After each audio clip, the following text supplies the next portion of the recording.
To draw a person jumping, start by dividing the body into 8 parts. This will help us determine where the limbs are bent and the angle we want to adopt. Draw a vertical line representing the upper half of the body. Here, we'll draw 2 lines which will make up the upper leg. Divide the upper body and leg into 4 parts. These 2 lines will mark the other leg. Divide it into sections. The head goes in the first section here. Draw the remaining sections of the torso like this. Then, draw the legs like this.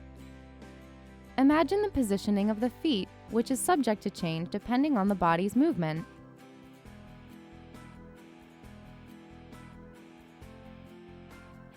When jumping, the arms tend to facilitate the motion.